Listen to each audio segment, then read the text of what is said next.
Promote a culture of inclusion, supercharge your communication, and unleash the full potential of your teams and leaders with the Inclusive Handbook collection from the diversity movement. As part of the collection, I wrote the Inclusive Leadership Handbook with Kurt Meriwether to empower leaders with tools needed to cultivate a culture that fosters creativity, innovation, and employee engagement. Through strategies, exercises, and self-reflection, leaders at all levels can enhance their effectiveness. Learn more at thediversitymovement.com/store. Use code HOL at checkout for 25% of your first order.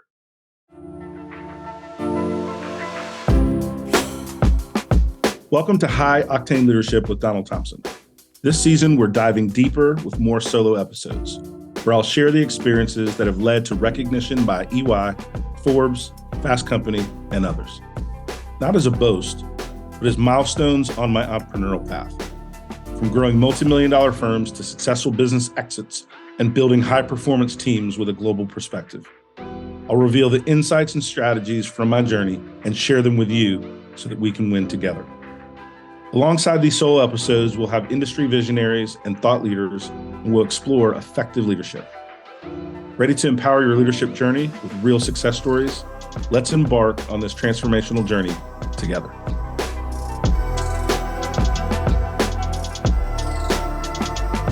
We are excited to have you join us today for our discussion with the authors, the co-authors of the Inclusive Leadership Handbook, which you have in front of you, as everybody gets a copy. We also have a couple copies of Donald Thompson's Underestimated book, too. So we're going to make sure we get those signed, Donald, if you won't mind. We've got a couple of those. Let me first do an introduction for Donald and for Kurt Meriwether, the two authors, and also for Roderick, who is going to be moderating our conversation today. So let me start with Donald. Donald Thompson is the CEO of the Diversity Movement, a results-oriented, data-driven strategic firm offering clients a DEI journey built on digital learning tools and content, conversational AI, and analytics, and the company's based in Raleigh, North Carolina. Donald is the recipient of the prestigious EY Entrepreneur of the Year Award.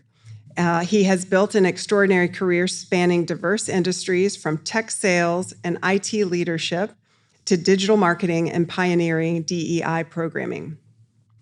Donald's strategies are forged from decades of hands-on experience and have proven effective in propelling businesses to greatness. His approach also focuses on creating culture-centric leaders and organizations ready to win globally. Donald is a graduate of East Carolina University, right? Played football? I played football there. Yes, I saw that. And he is a certified diversity executive. So please welcome Donald. All right, next we have Kurt Meriwether. Kurt is the co-founder and vice president of marketing at the Diversity Movement. He led fundraising, product development, and strategic partnership efforts that contributed to the Diversity Movement's significant growth and acquisition by Workplace Options. He is also a certified diversity executive and a thought leader on building teams through the integration of DEI and innovation. Kurt has worked for global brands like Discovery, AOL, and Procter & Gamble in product development and business development leadership roles. He is an avid speaker, a workshop leader, and a patent holder. Kurt holds a BS in electrical engineering from The Ohio State University and an MBA from Stanford Graduate School of Business. He is a South by Southwest Pitch Advisory Board member and recently served on the American Marketing Association Nomination Committee. Kurt is a lover of jazz and plays piano whenever he can find time. He lives in Durham, North Carolina with his wife, Valerie, and 4 children. So welcome, Kurt. And finally, Roderick Lewis is joining us from Wake Forest University, where he is the Executive Director for Global Inclusion and Community Impact with the Wake Forest University School of Business. Lewis is responsible for the development and implementation of school-wide strategies to promote diversity, equity, and inclusion geared towards fostering a global and inclusive community. Prior to joining Wake Forest, Roderick served as the executive director for the University Career Services at UNC Chapel Hill, where he led the strategic initiatives to foster meaningful connections between students and employers. Additionally, Roderick is currently serving a 2-year term as the Director of Diversity and Inclusion for the Southern Association of Colleges and Employers. He earned his bachelor's degree, also in engineering, electrical engineering, from the University of Alabama, and an MBA from the Georgia Institute of Technology. He holds dual citizenship in the U.S. and Portugal. So please welcome Roderick. All right, so with those introductions, I'm going to turn it over to you, Roderick, and cover anything I missed in the intros. And then I know you've got a full set of questions. So we look forward to having you. All right. Thank you. Well, thank you so much for the warm introductions, Dana. And thank you to everyone here today. We definitely appreciate your attendance. And, before I get started asking, these two gentlemen questions, I just want to let you know, I read this book. And it was just really one of my, favorite books I read this year. And I reached out to Kurt and let him know that I read a lot of leadership books, and it's just something I'm constantly doing.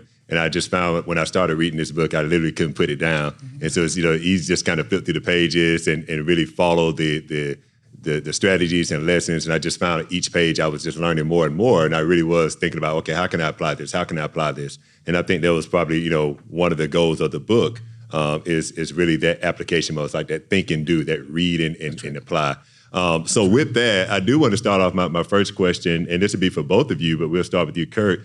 Could you tell us, what was the impetus behind writing this book? Because there's no shortage of leadership books in the marketplace. No shortage of inclusive, leadership, books or podcasts or information. So why this book? Yeah, it was a little daunting. It's not like we created a new category, so that is true. I think we have learned lots of different lessons in working with executives over the years. And we felt like there was a gap in how people were thinking about it. And the idea of inclusive leadership is that, and I was just having this conversation before we started, is there needs to be a new model for how people are leading because the world around us is changing. The idea that one person is going to have the best idea and have that one idea and then change the world alone, those days are behind us. And so we wanted to introduce this idea that you need teams to work well. There's a different expectation in terms of how people are going to lead.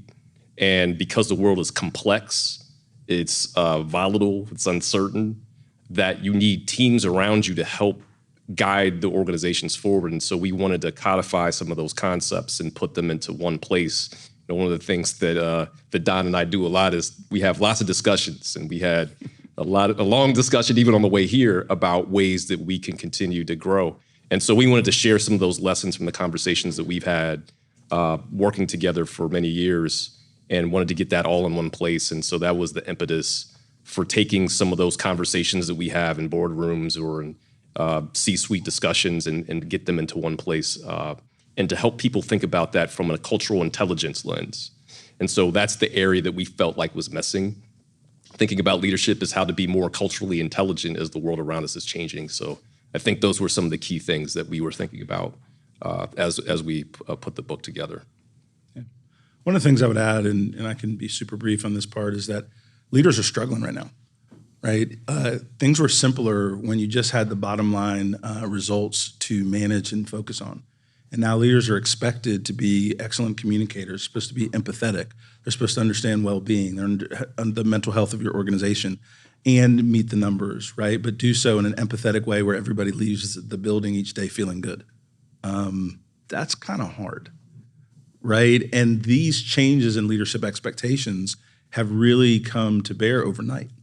And so one of the things that we have the ability to see is leaders at a more vulnerable state and the tools they need, right, to regain their strength, right? Because a lot of leaders keep quiet because it's easier to say nothing, right, for fear of saying the wrong thing. And so we wanted to create inclusive leadership to incorporate inclusive language, to incorporate belonging, but also incorporate those things as it pertains to winning in the marketplace, right? Because if you don't link winning in the marketplace, you don't have sustainability as a leader. So then why are you learning all these things anyway?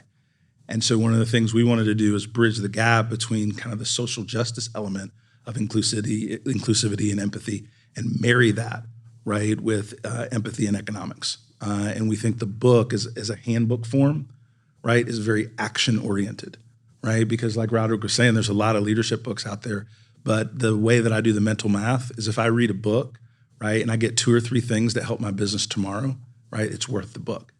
And so we wanted to give 15, 20 things, right, because we're overachievers like that. And the thing I will say is Bob Batchelor and Jackie Ferguson and the team that helped us pull all this research together have been phenomenal in helping us be able to put out a great product. Thank you very much. And, just to piggyback on what you said, sure. and this is not to give too much away in the book, because I really hope you read it. It was well worth the price of admission. One of the things I liked about the book is the way you structure. So for each of these, competencies or values that, inclusive leaders should have, I like how you broke it down into kind of these 3 components. It would be like, okay, this personal, like this component or this value as a personal strength, as an aspiration, and then as a team aspiration. Can you talk a little bit about why you set it up like that and kind of what does that mean in practice with organizations? I'll start and then let you finish. So one of the things that we learned through talking to hundreds of companies, lots of leaders, most of us have taken Myers-Briggs tests, 360-degree feedback. We've done DISC surveys and different things. But very few things look at your organization through the lens of your leadership team as a unit, that team of one, so to speak. And so we wanted to structure this book to have impact, not only to your personal development and growth, but also the development of those that are closest around you. Because if you get a leadership team to perform better together, right, and look at those 7 competencies, when we talk about things like collaboration, I'll use that as an example, right, and breaking down silos. But most people think about collaboration from the things that they're not getting from others versus what they need to learn to give to others to create a better team and environment.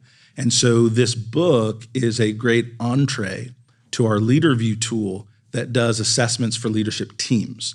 And we use those 7 core principles that build up that methodology to kind of create the foundation of the book.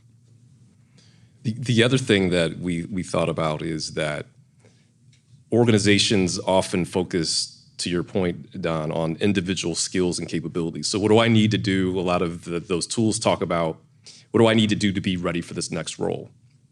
The reality is what you do in one team is going to be different than you do in a different team. And so being able to give the team the competency to work well together is really important as the team is gelling and coming together. And because there is so much change, the team that you work in today may be different than the team that you work in next week. And so understanding how you show up in each of those teams is really important. And so when we were thinking about that, the key thing was also to think about what can we apply. And so we spend a lot of time, I think, working on strengths and weaknesses versus thinking about what's my area of strength and how do I master that area of strength and multiply that so that I can be stronger in everything else.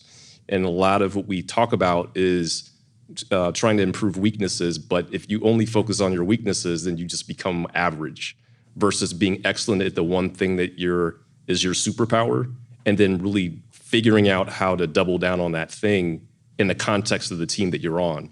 And then also providing reflection so that we can then say, what should I do differently next week? So from my product development background, one of the things we often have is these agile teams. And so in an agile team, the thing you're thinking about is how do we start our week? How are we making progress? But the most important meeting perhaps is the end of the week where you said, what worked, what didn't work, and how can I get better? And so we wanted to make sure that we added the what didn't work, how can I get better part of that to this book? Because I think that's something that's missing in a lot of books, is not talking about how to apply things in a way that's going to work. And so that reflection piece was really important for us as we were putting it together. All right, thank you. And we're going to have some application this evening as well with some of the questions I'm asking these 2 gentlemen. One of the questions I have for you, and I'll start with you, Don. Sure. Successful leaders often learn from failure. You're a leader yourself. You've started multiple businesses, and you've worked with organizations that have gone through various troughs and peaks of failure, if we want to call it that. Can you share a time when a failure led to a pivotal change in your leadership approach? And then a follow-up question to that would just be, how did that experience shape your leadership traits or habits moving forward? Yeah, I'm smiling because my failure resume is deep. The reservoir of examples is significant. So I was going through my mental model of reading the room and which ones would be applicable. I would say the biggest really growth opportunity about 10 years ago, I had exited a business and was doing well, and was working with a business coach, and we were talking about, I'm the son of a football coach, former athlete, and I have a pretty aggressive, assertive personality. And so in my businesses, even though we're successful, my turnover was high. Now, some of that turnover was fine with me. I'm allergic to lazy, right? But some of that turnover was very unfortunate because if people had been treated better, if they had had career paths, if they had had better relationship with their managers, my coach said, how much bigger could your businesses have been? And that scared me, right? And so I went on a journey and a quest to really redefine the way I looked at interpersonal relationships, right? Not just the goal for the day, right? Because people will do things out of fear, out of losing their job, out of harsh words, but they won't do it long term, they won't do it with joy, and they won't recommend you to others, right? And so I had to go through that transformation of how to keep a standard very high, but keep morale in an organization at that same level and keep that care and concern together. And so my biggest failure, I would say, is that I was a bit too harsh early in my career, and the business boardroom and the business landscape is not a locker room. And I had to learn that. But I would say that transformation and how it's helped businesses in the past is you can be better, right? Because I flipped the script on that. And now I'm very, very focused on the overall well-being and output of my organization and team members, but I still keep a standard very high. The lazy answer is I have to drive the results. But if you inspire people, they'll drive the results. And that was the lesson that I had to learn through failure, through some good people doing different things. And now the flip side is whenever I start a new business or different things, I've got a lot of people that are open-minded about doing it with me. I have a vast network of folks that are willing to help me evaluate new ideas, network, share leads for growing businesses, because I really changed how I looked at the interpersonal skills that align with the leadership responsibility for the bottom line. The area that I'm thinking about is I worked in large organizations before, so Procter & Gamble, Discovery, and the leadership model in those organizations is more command and control. So do this, get this done, you get started, you get an edict from on high, and then you start executing. The problem with taking that to a smaller organization or a startup is that first, people don't have the same level of knowledge because the organization is smaller. And so one of the things that I would do is I would start assuming that I had agreement based on a conversation that I had with leaders in the organization. And the step that I would often skip over is explaining why we were doing what we were doing, not explaining the why behind the what. And so that's a gap that I've recognized and continue to work on, is slowing down long enough to be able to explain why certain paths are the right paths, and then having my assumptions challenged and being open to that. So instead of thinking I'm right, well, why am I wrong? And how should I be thinking about things differently as a leader? And so in smaller organizations, while there might be a power dynamic, the reality is that you want people to do the work because they want to do the work and they see a path for their own success and what you're talking about. And so so I've had multiple failures, not doing that as well as I should, and slowing down execution. The myth is if I get started, I'm going to go faster. If I get started right away, I'm going to get there faster, versus making sure there's alignment first, that assumptions are challenged first, that we have everybody on the same page, and then we can move. And so that's one of the competencies that we talk about in the book around capability. So capability isn't just about your functional excellence. So we see this in technology industries where you've got people who are promoted because they're the best programmer in the company. And then at some point, it's not about being the best programmer in the company anymore. It's about inspiring a team to get work done. And so being able to educate your team so they can be successful is more important than your functional excellence. And so that's something that's important for folks to understand. And that's the root of all my failure, or well, not all of my failures. I've got a lot more failures than that. But the root of many of my failures that have been multiplied is because I haven't done that as well as I should. Thank you. So I want to weave in some topics that are going on in society now, sure. and I think that's where I talk about the application of inclusive leadership. When you look at like the societal backlash to a lot of corporate DEI initiatives and strategies, and sometimes a business can fail for many reasons, right? It could be a product design, it could be some environmental issue, legal, any number of reasons, competition. But there are some companies that say, like Harley Davidson, for example, Coors, but like they made a change in strategy in terms of trying to expand their market, and then they faced some backlash from their traditional customers, and they changed course. Where would you categorize that in terms of a leadership failure and a leadership opportunity if they were practicing inclusive leadership traits? I know it's a long-winded question, but I think I get the gist of it, and the reason I laugh is I have so many things in my head, and I have now a filter over the last 10 years that has kept me out of hot water. But what I will tell you, and let's use Bud Light as the example. If you're not familiar with it, Bud Light did a lot of work with the trans activists, and a lot of their core customers backlashed against that. Stock price went down. That's the thumbnail of the story, right? And folks would ask me, what do you think about the Bud Light situation? I said, the marketing team should have got fired. Your job in DEI is not to lose money and lose customers. Your job is to grow market share. So you have to understand if you as a company are ready to crawl, walk, or run. Just because I believe in diversity, equity, inclusion, I also believe in a profitable business. I also believe in growing shareholder value. And a lot of times what we find that people get really enthusiastic about something and they don't test before they go production. Right? And so when you're doing something that's controversial, when you're doing something that's pushing the envelope, you have to expect the downside, and you have to already protect against that. And here's specifically what I think people are missing in some of the things out there. One, DEI backlash. I have about 20 videos in that. Go to our website, DEI Under Attack, we come up first, and I'm your guy, right? So I'm very happy to have that conversation with anyone. But most people that are attacking DEI don't really care one way or the other. They're in a power struggle. There is a political arc to this, right? When you make DEI a functional business element, like I'm going to do in this phrase right now. I was talking to a VP of sales of a technology company. He said, I don't want to go to any more of these DEI meetings. They're not helping me get to President's Club, and I'm not going to get fired because I have a $30 million quota with my team. CEO said, would you sit down with them? I said, yeah, we'll see how it works out. And so I sat down with the VP of sales, and he said, Don, listen, I don't want to offend you. He said, you can't offend me. I said, I'm Black in America. I said, so what are you gonna so let's just have a conversation. And when I said that, he was like, oh, okay. And then we chatted a little bit, right?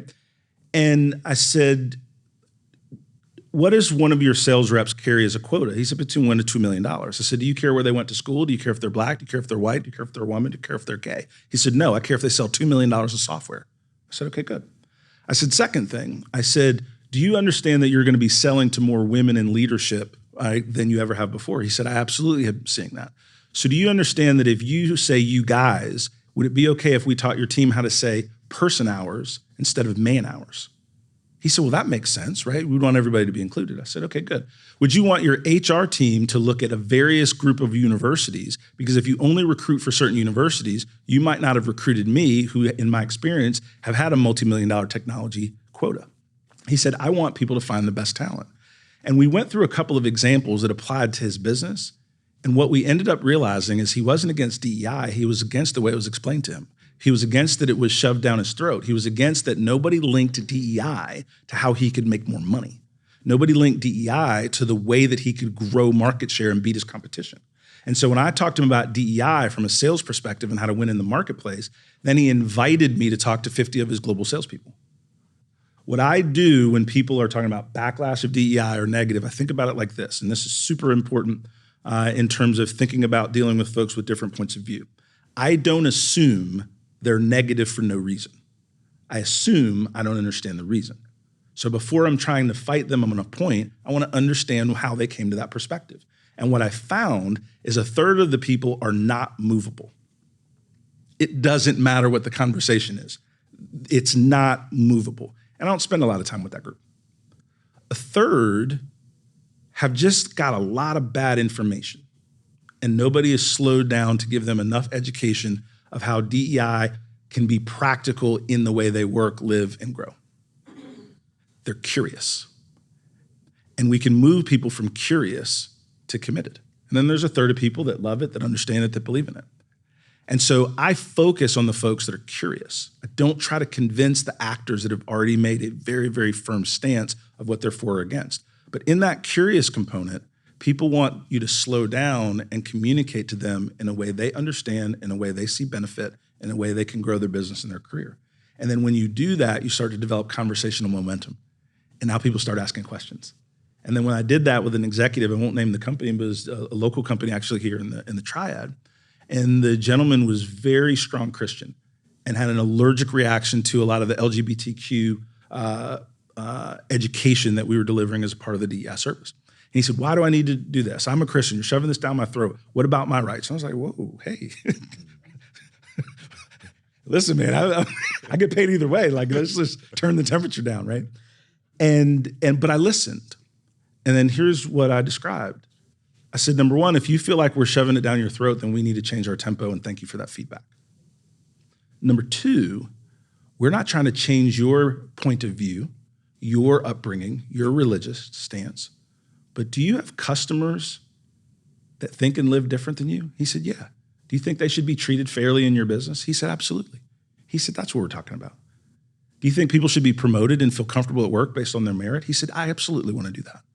So you may not believe in using pronouns, but if it's important to someone else, you should at least realize that the people that are client-facing in your business, if you want the $1 trillion buying power from the LGBTQ community, you might want to learn a little bit about it or make a corporate stance that you don't want that money. And so we had a business conversation in a DEI context. And my goal is not to convince people. My goal is to just give them a platform of understanding if they'd like to. And that's how we approach it as an organization a little bit differently. We're not trying to argue with people, right? That's not productive. There's no money in it. Like, not for us, right? For politicians and different things, the more people can get each other mad at each other, that's how they roll, and that's how the winning strategy for many. But in business, it's all about how do you get people to do things together for a common goal that there's money at the end of the rainbow for your shareholders and growth. And so that's kind of how we think about some of the woke stuff and all this different things. When people say this stuff, they don't even really know what it means. Why do you think that? Well, they're repeating gibberish they heard, right? But when someone says, I feel like I've been left behind in this discussion, that's a very real dialogue, right? That's a real articulated feeling.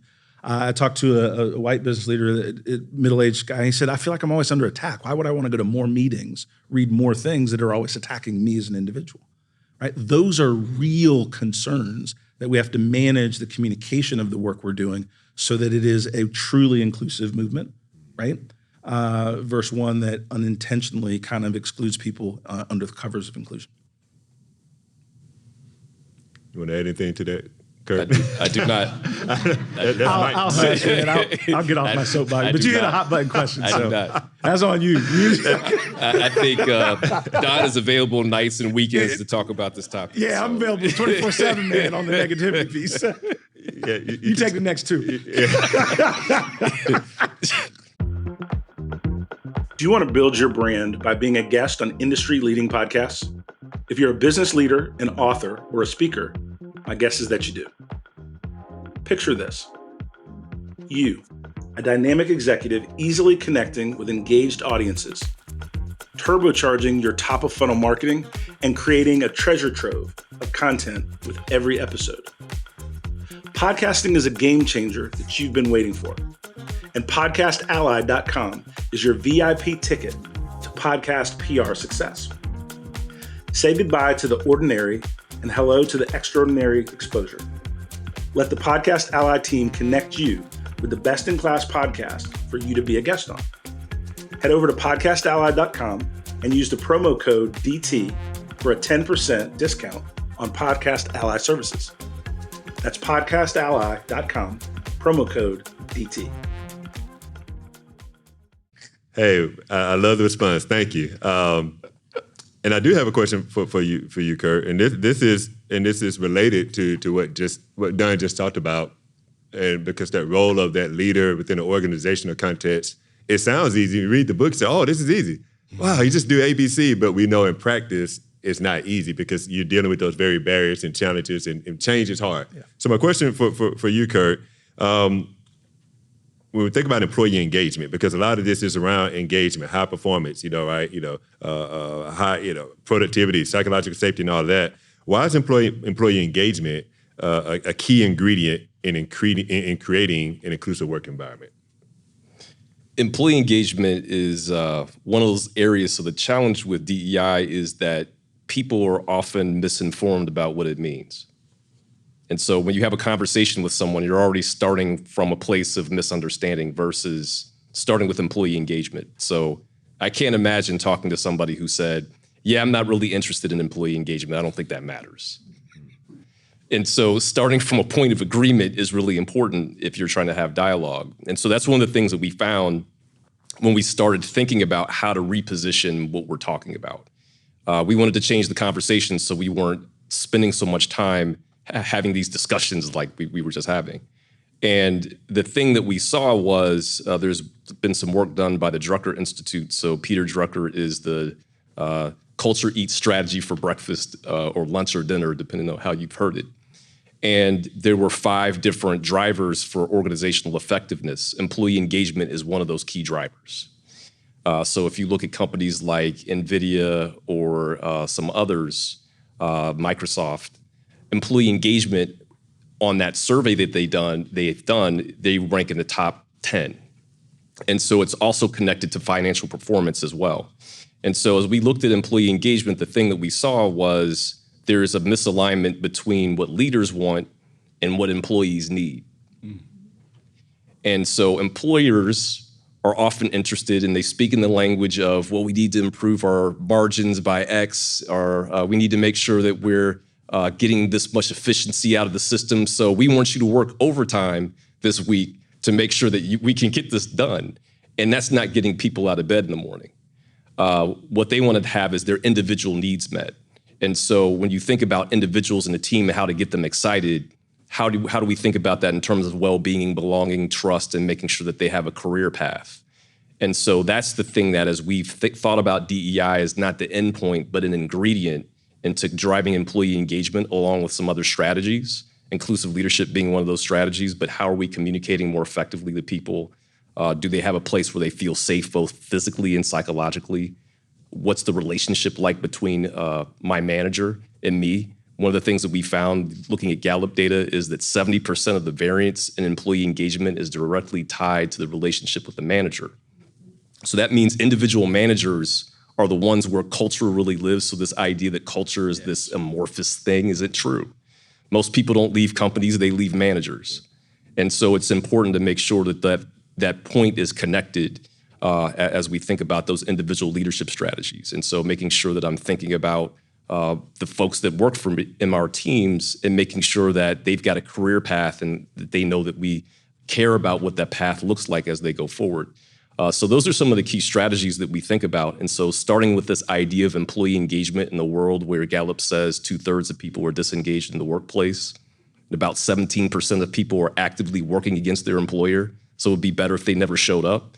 That's a sad state of affairs. Yeah. And so we want to make sure that we're creating an environment where we're using those strategies where we're meeting individual needs, but at the same time, the organization has the supports so that everyone can be successful, and managers are the ones that are thinking about how to meet those individual needs. And so that's how we think about employee engagement, so folks can be energized and bring their best ideas to the workplace so that the organizations can grow.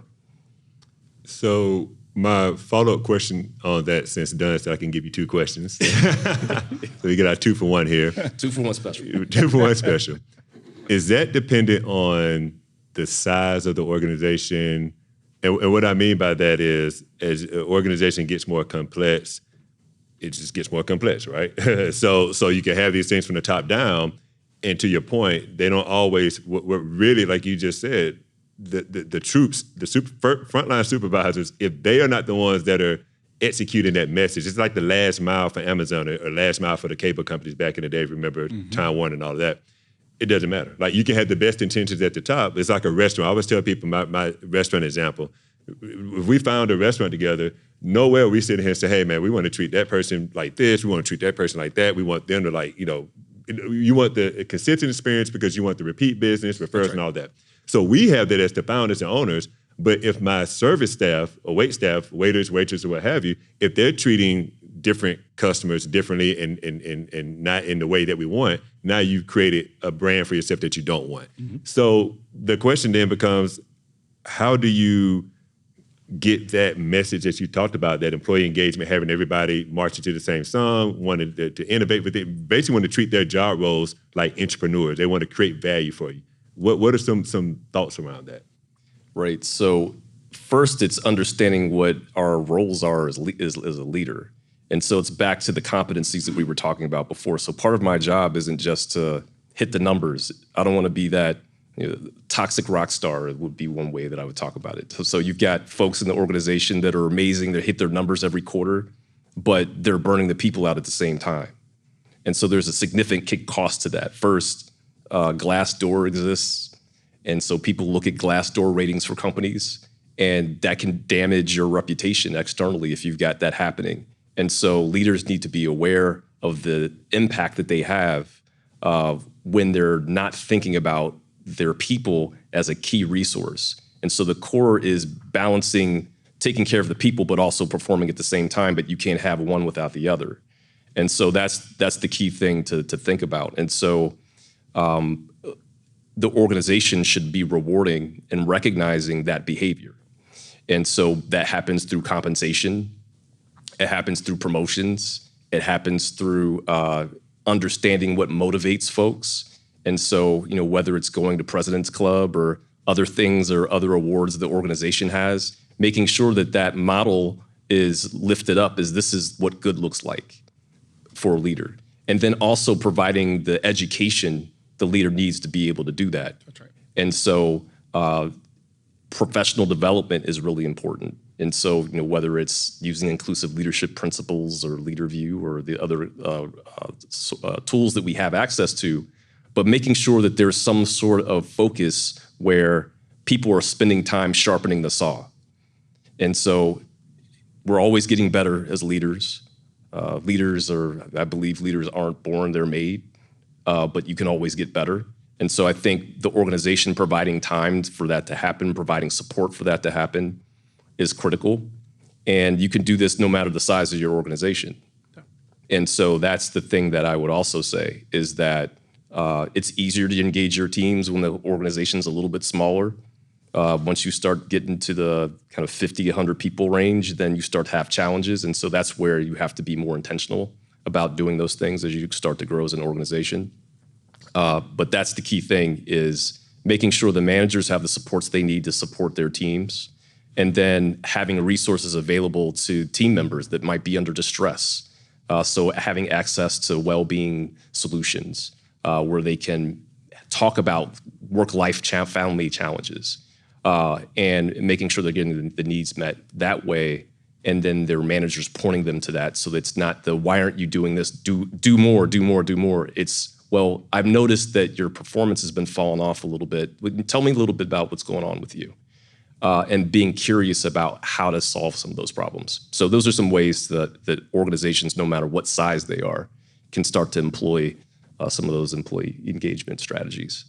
All right, thank you. And that's a perfect segue back to you, Don, because building on that kind of idea of this personal care, this caring about your employees, right? The psychological safety, health and well-being, all those things where a lot of times I would say it's hard to quantify, but it makes all the difference. And so one of the questions I have for you is, in pursuit of high performance, because you can't confuse like having a culture of care meaning that you don't care about high performance. That's right. It's almost like saying a nonprofit doesn't care about making money. It's like they do, it's just not going back to them, right? That's the only difference. But if we say in the pursuit of high performance, can there be the pursuit of happiness as well? And what I mean by that is, how can leaders ensure they're not overlooking the well-being of their team members? Yeah. Kurt mentioned being curious, and a way that I will say it that's very similar is give people space to share where they are and what's going on with them. And so a lot of times we are living by the Zoom meeting and the calendar and going from thing to thing. One of the things I've found is that most meetings are not as productive as they should be. So if you have an hour meeting, you have a few minutes to see how people are doing before the meeting gets started, right? If you have 30 minutes, you can take 4 or 5, right, and tighten things up.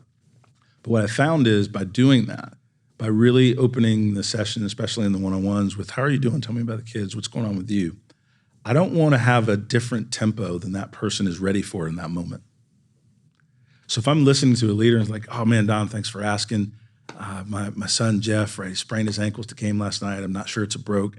Anything wrong with someone's kids is on their mind, large or small, right? That's probably not the moment, right, to give Sarah a lot of instructive feedback of where she's missing the boat, right?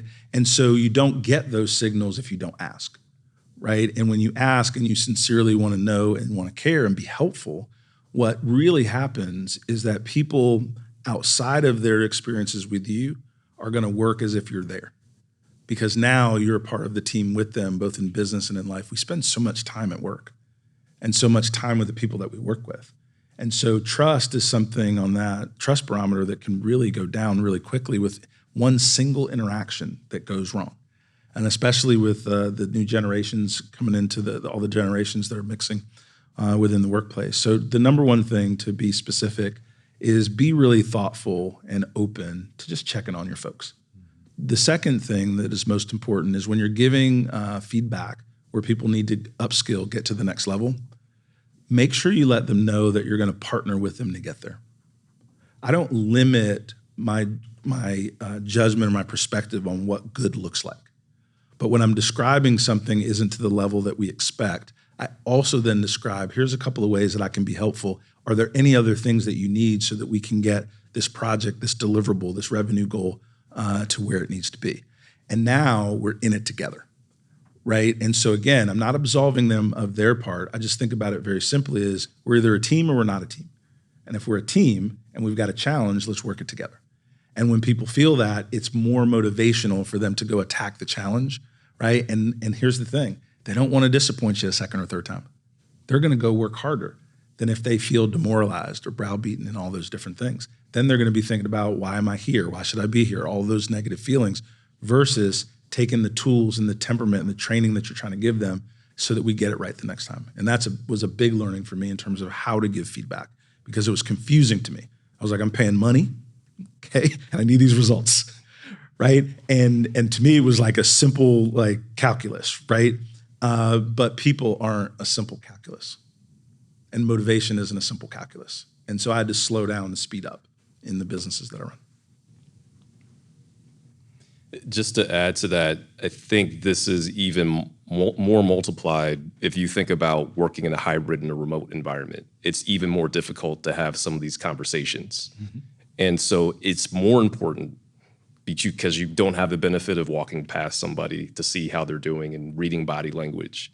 And so it requires being intentional. And I was talking with someone who talks about some of the strategies to work well in that kind of environment. And she said, I spend 25 minutes checking on my folks and 5 minutes talking about projects.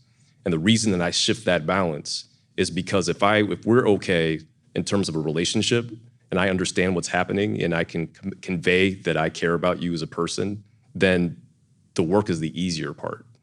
And so I think flipping that ratio is even more important in the environments that we live in, and to be intentional about having those check-in times because it is more difficult to operate in this hybrid world that we live in. And so being able to make sure that we're checking in with folks and we're being intentional about that and trying to create rituals like we would when we're in person, and then making those in-person times even more valuable, almost planning a meeting like it's a big event. And making sure that there's a value proposition for that event, and making a reason for people to come to those events. And so those are some other things in addition to the care, but also the ratios and the time that people need to be successful. And the other thing that we found is it doesn't really matter the level in the organization. You would think that leaders don't need that, but they do too. And so making sure that we're providing that level of support no matter who is in the organization, because everyone's struggling with the same level of anxiety and stress. And we need to make sure that we're taking time to acknowledge that and then do the work. Not doing that and pushing through it always, but making space for both. I want to add one thing, and because I'm a pretty granular when I'm teaching or talking or different things, so I want to leave it a couple of examples from an executive standpoint, right? Think about the things that are going on in our world. There's more school shootings than ever before. Roe v. Wade was overturned. There's a lot of employee feelings about these things that are affecting productivity.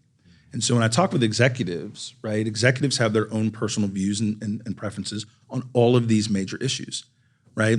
And so a lot of executives are like, well, my board feels this way, my shareholders don't want to hear about it, they just want the money. Your employees need to know that you care. They don't need to know that you agree with them politically. So you saying nothing if there's a school shooting and you've got 50% of the people that work for you that have school-age kids that are now super anxious about the safety of their kids, the email doesn't need to talk about the Second Amendment. The email needs to talk about the fact that I know some of you are hurting. I know there's a little bit more anxiety. If you feel like you need to take a little extra time to get the kids to school, to make sure that you feel comfortable, I want you to know as a leader that we're thinking about you and you care. Just let us know what you need. We have an EAP program. We have folks that you can talk to. We just want to let you know that more than just the productivity of the dollar, we care about you and your family. That's not difficult. That doesn't talk about your personal point of view. That's not what it's about. It's about your ability to understand that other people are hurting in these situations.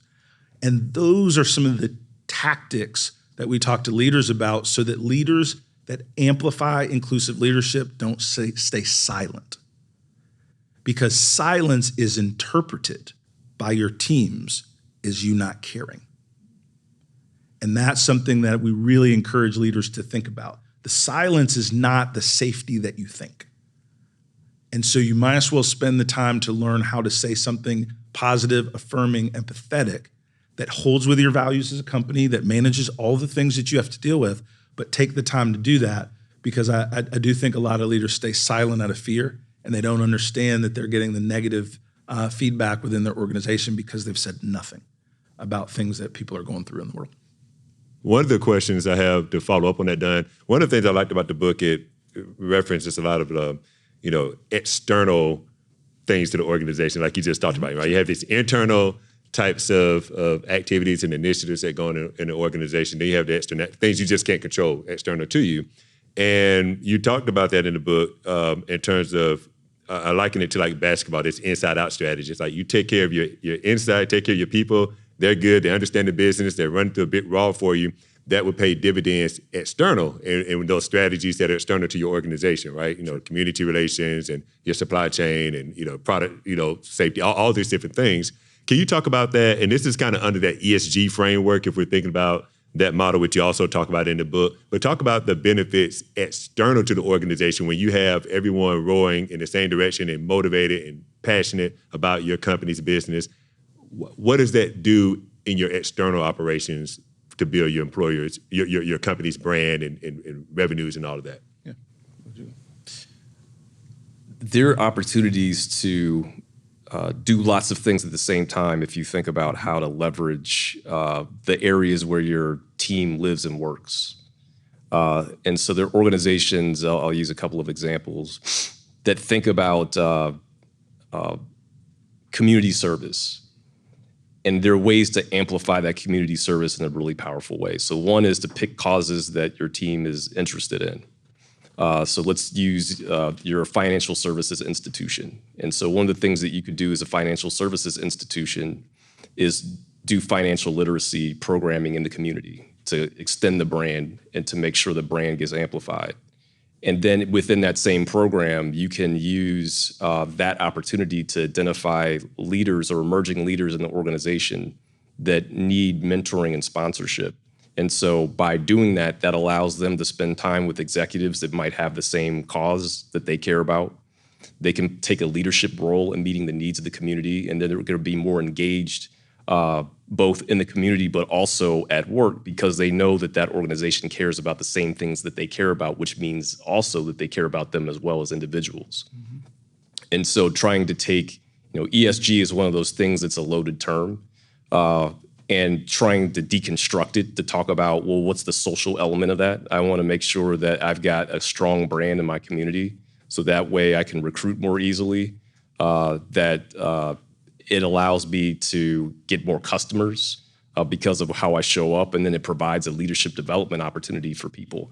And so combining those three things, and one of the things that Don and I talk a lot about it is this idea, if any of you play Scrabble, is triple word score. So it allows you the triple word score because you can do three things at the same time with one opportunity. And so that's how I would think about using things like ESG as an example, but putting feet to it so it's more concrete.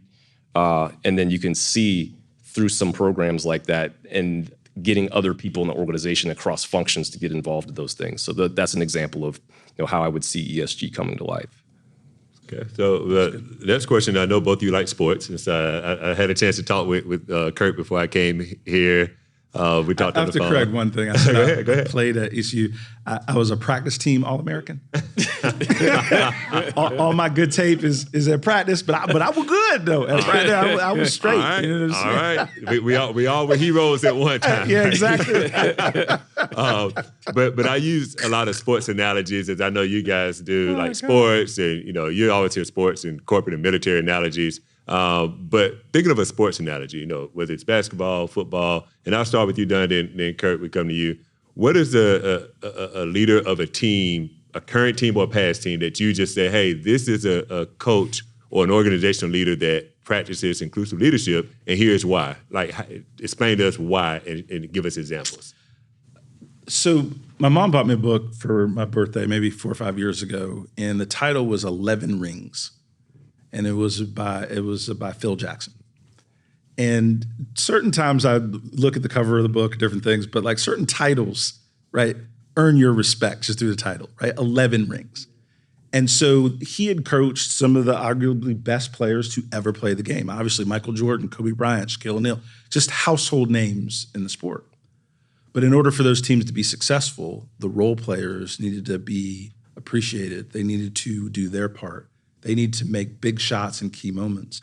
And so a lot of that book was how to get the stars and the role players to integrate in a very powerful way, and how the egos needed to be managed. And that's why I enjoyed the book, because what we want to understand about leadership is how do we get that team synergy to be a part of our brand, that team synergy to be a part of our culture. And it takes a lot of hard work. It takes a lot of conversations, and it takes leaders who sacrifice. It takes leaders who understand that they could score more, but if they're going to get that rebounder, right, to keep their head in the game, they need to touch the ball too and be able to participate. So now bring that back to a corporate setting, an inclusive leadership. Think about the times in meetings that we're in and there's 2 or 3 people that are dominating the conversation. At some point, a leader has to step in and say, John, can you hold that thought? I know you're excited about the topic. Let's just see if Susie and Joanne and John and Jeff have something to say, and then we'll come back to you.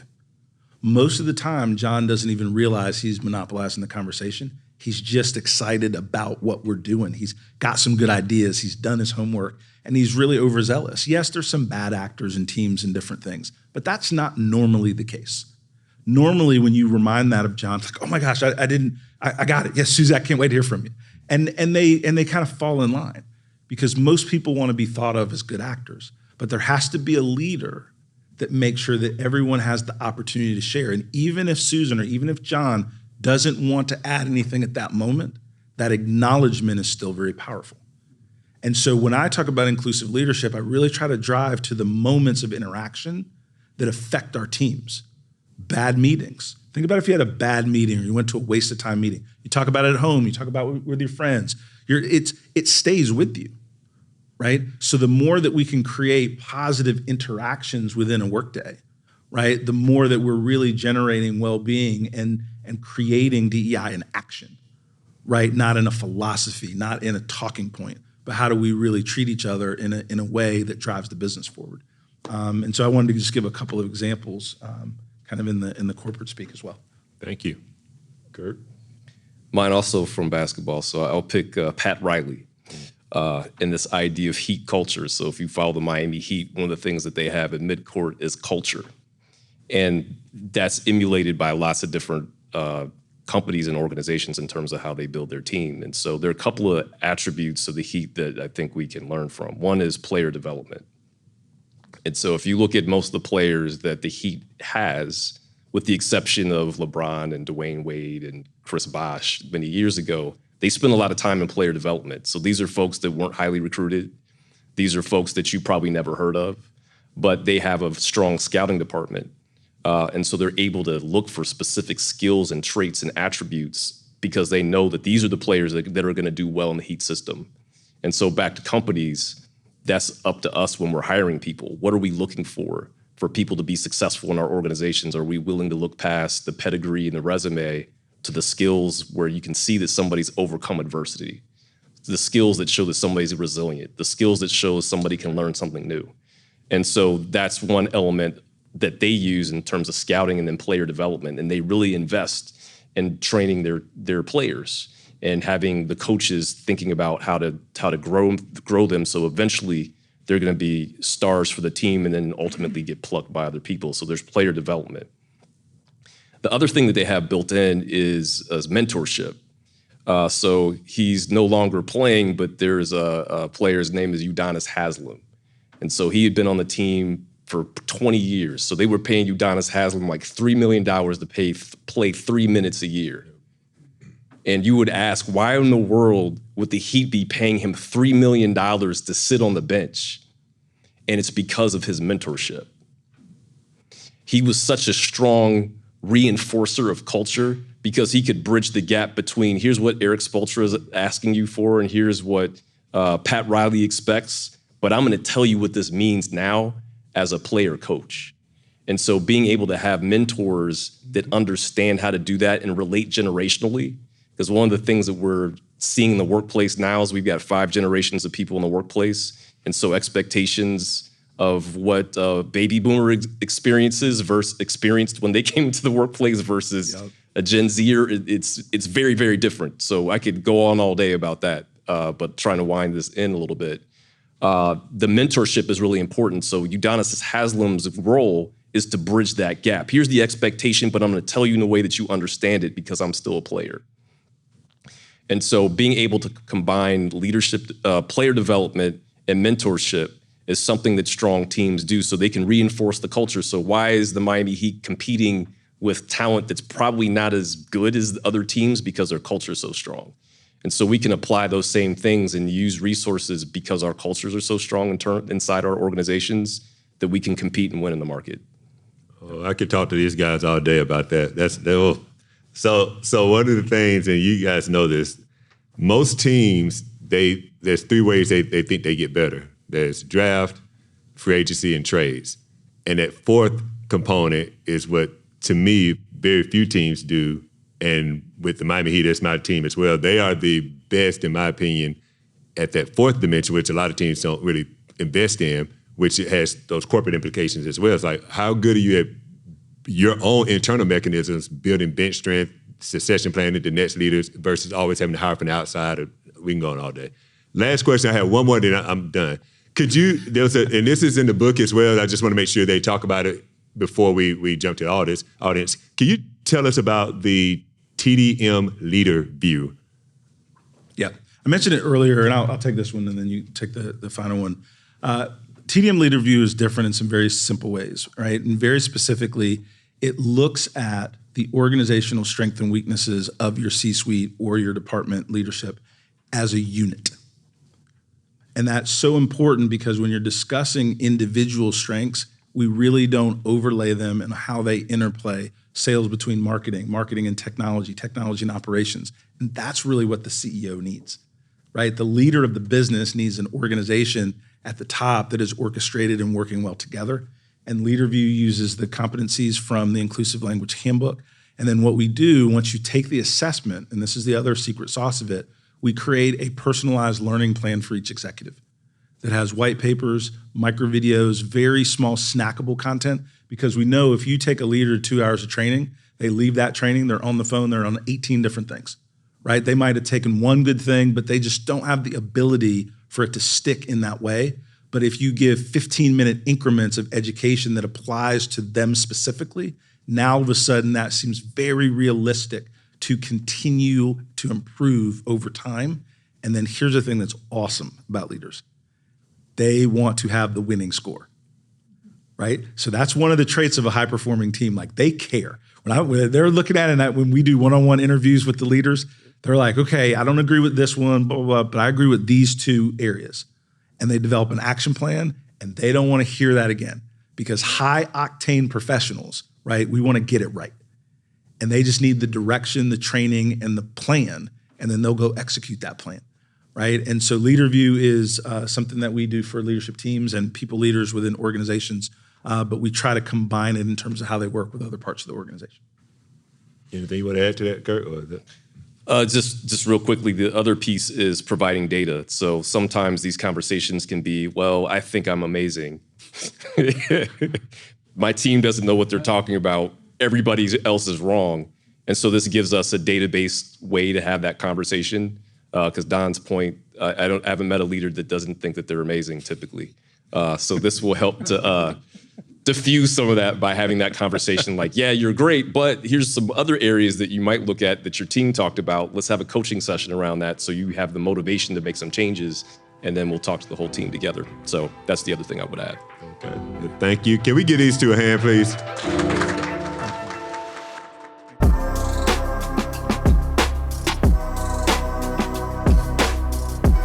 Thank you for joining us on High Octane Leadership with Donald Thompson. Today's episode is a step in our collective journey towards leadership excellence. Remember, every story we share and every insight we gain is a piece in the puzzle of our leadership journey. For more insight and detail, hit the subscribe button so that we can stay connected. For deeper information and more episodes, go to donaldthompson.com.